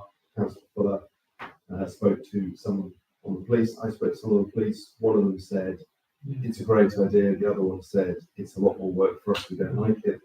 It wasn't particularly helpful having 2 contradictory ideas. Whatever we decide to do, it's 2 to 3 to 4,000 pounds. So what I'd like to get from you tonight is the ability to maybe go out to some of the NNC councillors and just talk to them about whether they might be willing to chip in from their neighbouring empowerment fund to help us out. And once we know if that's where we are with the prices. There are, I'm talking to a chair of the council who's looking at this thing. Apparently we have to go to town vote. And also because every time, you know, people, the NPR needs to be charged for 150 quid every time it's that camera. That's fine. I'm just looking at getting. I worth like at the moment. Oh yeah, the ones we've got at the moment. So, the other thing is I put. Councillor Wade keeps saying, why do we get this data? I keep updating the speed data at the bottom there. So that's live on the estates file. But the most recent one, 34.48% speed coming in over the bridge, but it's likely to be a high speed neighbourhood. And then obviously we have some correspondence from a resident about speeding. So it's still a current issue. The more we can keep doing about it, the better. So that's it, right? Can I just ask a question about that? Cameron, you know that 30 mile per hour down by Waitrose? The one that, you know, when you go past that one at the moment and you get carried on, there's that big 30 mile per hour one, the big one. Just before last the traffic light. All right, yeah. Do you get data on No. that? It's a shame because one of the things that we're not measuring is human behaviour. So what we're measuring is when the person sees the camera and then they instantly stop, because I do. We're not measuring that stop. But that's what having a second device. Second device you put behind, then you get to work out human behaviour, which I think is brilliant. Yeah, just need. Thank you. Keep up the great work. So no action or proposals. No action, ponder. Walk through ponder, think, are there signs big enough, are they small, do we need more? And if we're okay for me to talk to the NNC Yeah. councillors about their Empowerment fund, yeah. that's money, that's, I mean, I would imagine they've got to spend it by the end of this month. Charlie's spending his on food bank, yeah, they've got to spend it quite soon, so I'll send them an email. I think that staggers me is the figure of the total number of vehicles. If I'm reading this right, over 100,000 vehicles in the space of just over 1 month crossing the North Bridge. And there's a significant fall this month, because I think with your road being shut, a lot of people are moving around. Where do you have that from? Speed report, speed indicator device report. 68,000, I read it, 68,000 cars, of which 25,000, of which 998, of which 27, of which 1. I don't read it as cumulative, I read it as aggregate. Still 68,000. It's a lot of cars, but it's But the most recent one is 68. Right, let's move on. So in terms of deciding further action, it's basically Look. give Councillor Clark the free hand to keep on going. In that case, We're not spending any no. money. Right, consider the email from the disgruntled resident on Blackthorn Road. I have noticed that Sarah Barman has put the speed signs up. She's put 2 signs up inside, so start. Yeah, I mean, the resident must be aware of that fact. Yeah. Perhaps we could invite the resident to give us some feedback on whether she thinks, he or she thinks that it's had an impact. But I don't know if there's anything much more for us to do at this point. Planning simply to receive the minutes of the last planning meeting and given the time when somebody's put a burning question for the chair of planning, I'm going to suggest we move on and receive the minutes from the estates meeting. I want to take a similar approach to that in as much as unless there are any burning questions.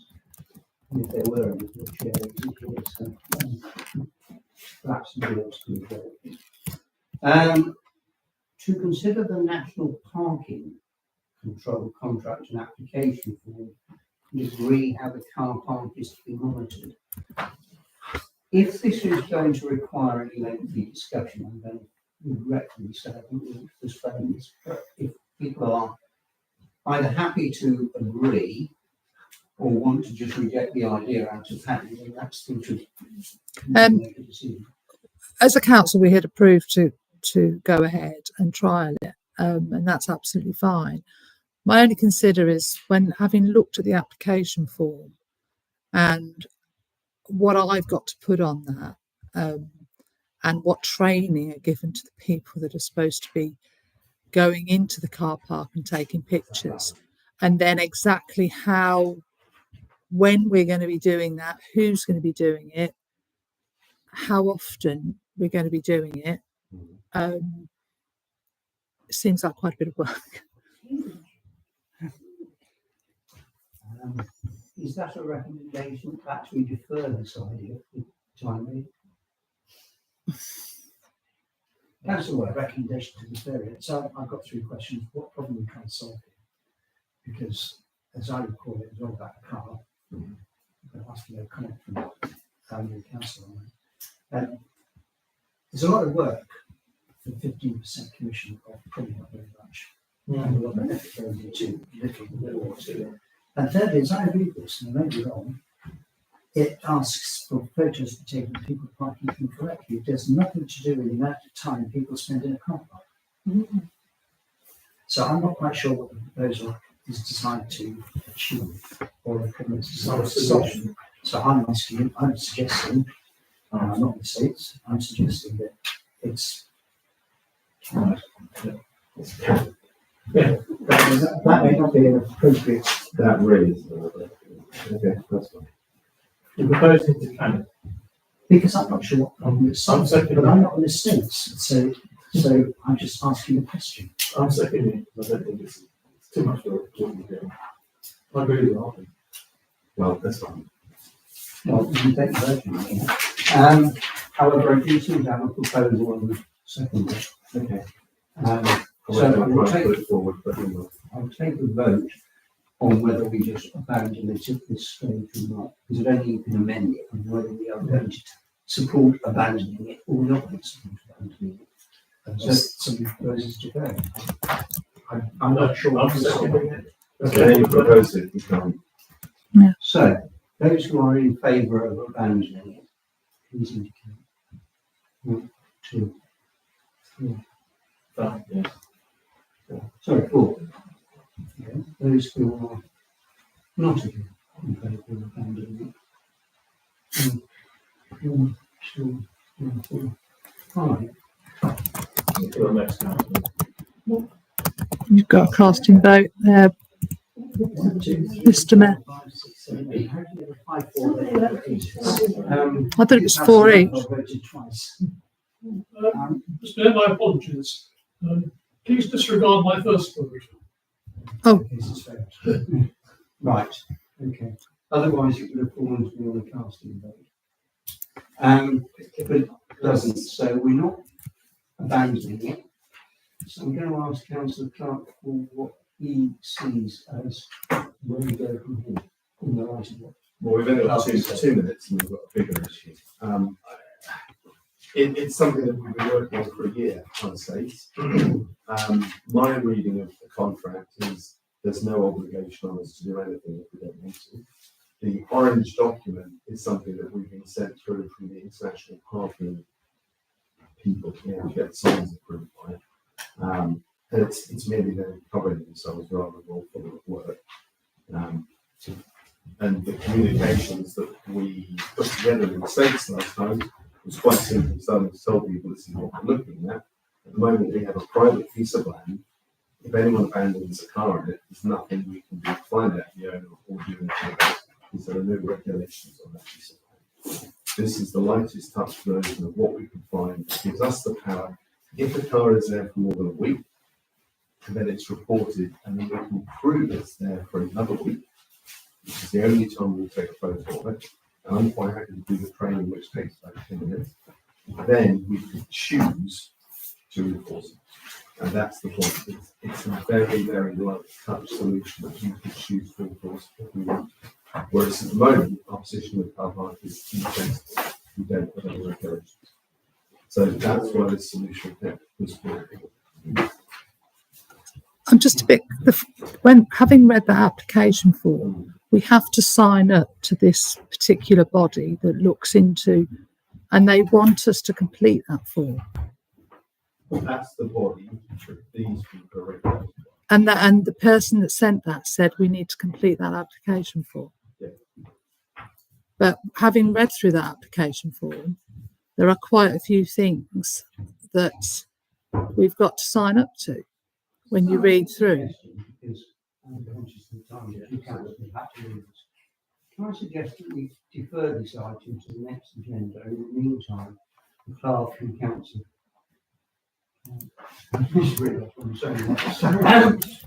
Anybody with a clerk somewhere in their name or title gets together and has a chat to see if they can come back with a sort of joint recommendations to what they call. Because at the moment, we seem to be. I'm really losing the will to live on it. So, I mean, if anyone's keen to, I will do, but I'm going to give it one last shot. I have been doing this for a year now. So.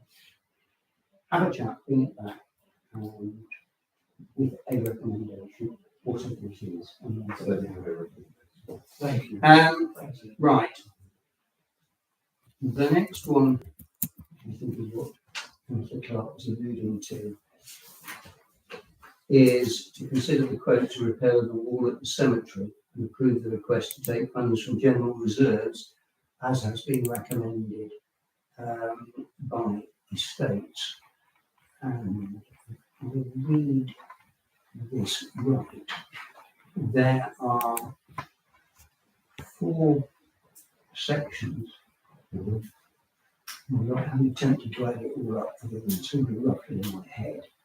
And so we appear to be looking at £55,000 plus 23 plus 9 is 32 plus 9 is 41. No, she's 46. Sorry, 46. It's still an awful lot of money. But estates think It's worth well, it's not so much whether it is or isn't worthy. I suspect it's a question of what alternative have you got? No. And if the answer to that is that we haven't got an alternative, we're going to have to bite the bullet. Councillor Clark. Again, this is something we've been trying to resolve for over a year. And the problem is if we don't do it, there are already 3 bits of wall that have come down. Very soon the rest of the wall will come down, and the big thing with rubble walls, if you don't keep them protected, they'll go. Then the option will be we fit some sort of wooden fencing or something out front, which will be more expensive. Until we get the stonework started, we can't see whether it's possible to save the trees. The ambition is to try and save the trees. If we put a roof down around them and we rebuild the wall, potentially it will give us another 10 years.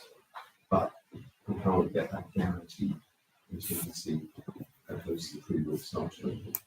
But the point is, the states couldn't approve this or go any further until council decided to approve it.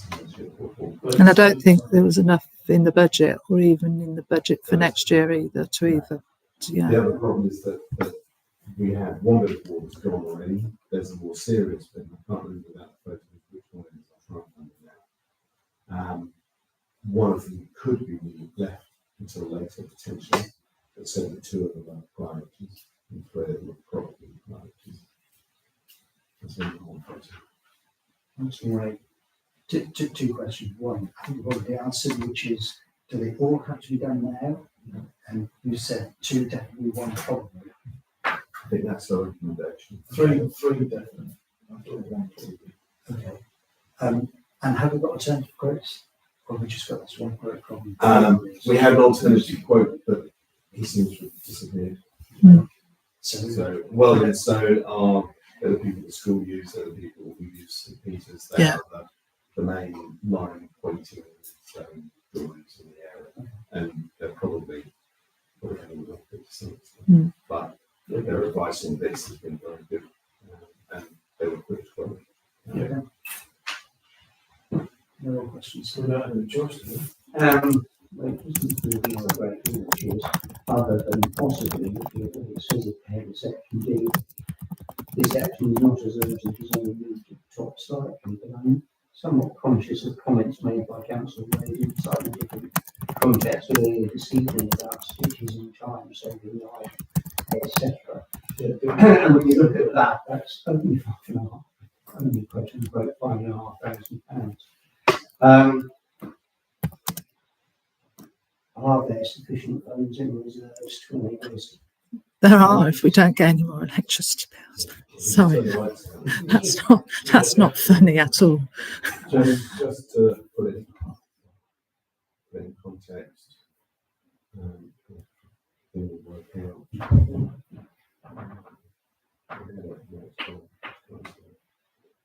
It's not planning, is it? Oh, it is.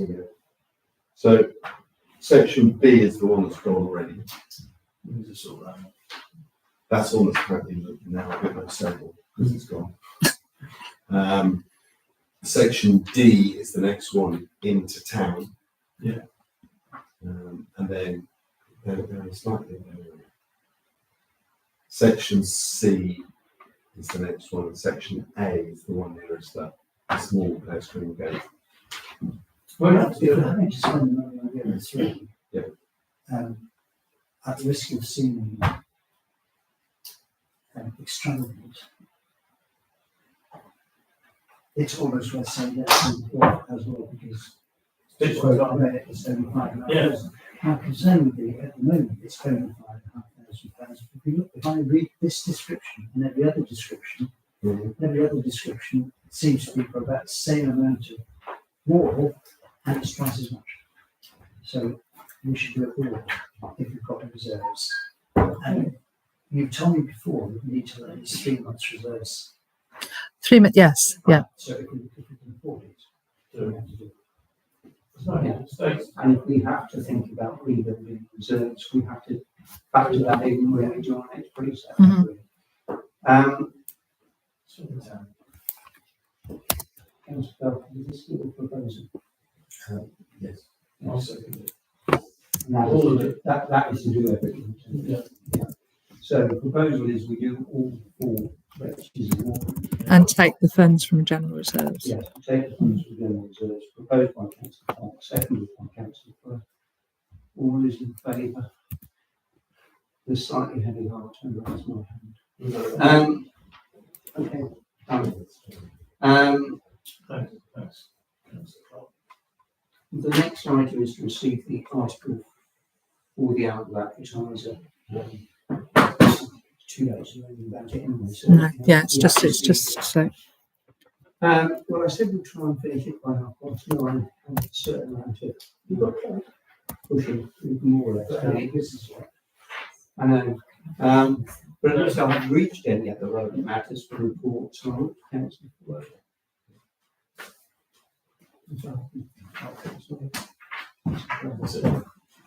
Anything for you? No, nothing from me. No, in which case, on the trade meeting. Well, I like to say.